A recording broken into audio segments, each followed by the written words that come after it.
Olá, realistas, tudo bem? Achamos aqui um cantinho, né, para estar falando um pouquinho com vocês sobre as metáforas, né, advindas dessa obra aqui maravilhosa do Dr. Curtis Mendonça, que é o Guia de Sobrevivência para Vítimas de Narcisista Maligno, em que ele tem que explicar de novo, porque vai que você não pegou o primeiro vídeo, né, nem os demais vídeos, você caiu nesse vídeo. Então vamos explicar. Em que o Dr. Curtis Mendonça, ele intitula aqui, né, as metáforas, ou seja, como ele quer intitular como é a convivência com o narcisista. E aí ele numerou 22 metáforas de convivência com o narcisista. Ou seja, o que é metáfora, Michele? É um termo, né, utilizado muito no português, na língua portuguesa, na linguística, que quer dizer o quê? Quando você fala uma coisa, na verdade você está querendo dizer outra. Um exemplo que eu dou sempre, né, para ficar bem fácil da gente elucidar aqui o que seria metáfora. Fulano tem uma saúde de ferro.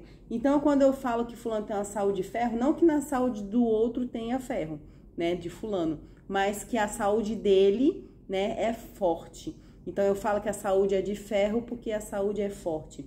Então, a metáfora é isso. Você fala uma coisa, mas dá a entender outra, tá? Então, a segunda metáfora aqui, que o Dr. Curtis Mendonça fala em conviver com o narcisista, é viver numa montanha russa. Vamos ver o que ele quer dizer aqui? Ele fala que Zari, em sua obra, Título Vertido, Quando o Amor é uma Mentira, compara uma relação íntima com o narcisista, com todos os giros, rodopios e guinadas, altos e baixos. Há uma verdadeira montanha-russa no escuro em pleno inferno, com o agravante de que a vítima, neste caso, não tem nenhum mecanismo de proteção. Ao passo que todo o controle se encontra nas mãos do narcisista. A agenda patológica do narcisista é provocar ruína na vida de seu parceiro, né? Então, quando ele fala aqui, faz uma menção aqui de uma roda gigante na vida de quem convive com o narcisista, de quem tem um transtorno de personalidade narcisista, né? Que é aquelas pessoas que incorrem até em perversidade, tudo em nome do seu senso de grandiosidade, por se achar melhor do que as outras pessoas, né? Então, a vítima em viver numa constante montanha-russa, é isso que ele falou, é você viver em pleno inferno, né? Não tem nenhum mecanismo de proteção. Já viu a montanha-russa? Ela não tem uma linha linear, uma linha contínua, né? Ela faz, perdão, ela é em círculo, ela é reta e ao mesmo tempo ela vai oscilando para algumas oscilações. Então, ele quis fazer essa comparação no sentido de que a convivência com um narcisista ou uma narcisista não é linear, não é de uma ponta a outra a comunicação, em que você fala uma coisa e subtende justamente aquilo que você fala, não. É como se fosse uma analogia de uma montanha-russa, você fala A e ele distorce querendo dizer C, de que você disse C. Né? Porque não é uma relação saudável, mas sim uma relação disfuncional. Não é uma relação linear, em que a comunicação é saudável, em que a comunicação é direta. Não há esse intercâmbio entre essas duas pessoas, narcisista e vítima. Tá certo? Então, por isso que ele faz essa comparação de uma montanha russa. É tudo em pleno inferno, como se estivesse vivendo um inferno, né? Você vai do A ao Z, do 8 ao 80, toda hora você tá a todo vapor, te tira o chão toda hora, você vive pisando em ovos, tá? E é o que ele colocou aqui, a agenda patológica do narcisista é provocar ruína na vida de seu parceiro.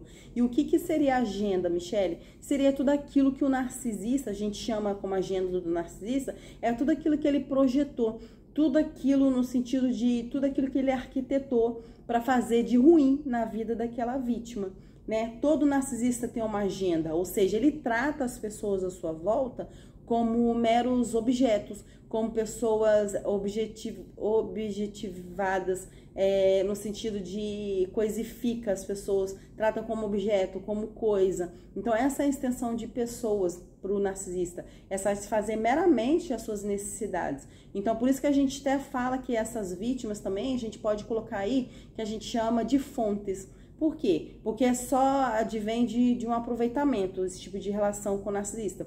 Porque aí ele tem amizade com A, que vai servir para ele na carona, ele tem amizade ou relacionamento com B, que é para satisfazer ele no cunho sexual, ele tem relação sexual ou amorosa que seja com B ou com C ou com D, para ir num lugar e fazer um certo favor para ele de forma contínua. Então veja que todas as pessoas que fazem parte do contexto do narcisista ou da narcisista tem ali o seu lugar de coisa, né? Ele só dá uma extensão de coisa, de objeto para essas pessoas. E não de uma relação saudável, não de uma relação de amizade. É complicado, né? Então, por isso que o Dr. Curt Mendonça quis fazer essa analogia, né, de se falar que a convivência com o narcisista é como viver numa montanha-russa. Mas, na verdade, ele está querendo dizer outra coisa. Ele quer dizer que está sempre em constante conflito e não em uma comunicação reta, limpa, linda, linear, transparente. Então, por isso que ele faz essa analogia. E para encerrar, ele fala: a convivência com o narcisista é permeada de sustos, imprevisibilidade, drama, caos, tudo levando ao desmantelamento da estrutura psicoemocional e física da vítima.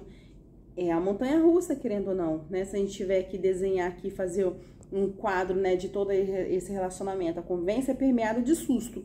Imagina você numa montanha-russa, virando de cabeça para baixo, uma hora tá assim, uma hora tá assado, uma hora tá numa linha reta, depois você vira de cabeça para baixo. Então veja que realmente é uma analogia muito interessante. É uma relação permeada de susto, do nada você leva susto, do nada você tem uma imprevisibilidade, que a mesma hora que você tá alinhado, do nada você dá aquela curva, né? É pautado no drama, é pautado no caos, né? Ou seja, fazer da vida da vítima um inferno, desestrutura tudo, sacaneia mesmo. Então, assim, é complicado. Então, é mais uma analogia aqui do Dr. Curt Mendonça, né? Maravilhosa, né? E fica aí com a gente que a gente vai passar aqui a terceira metáfora para vocês, que quer dizer viver um inferno na Terra. Vamos descobrir o que ele quis dizer com isso? Fica aí conosco. Beijo, tchau.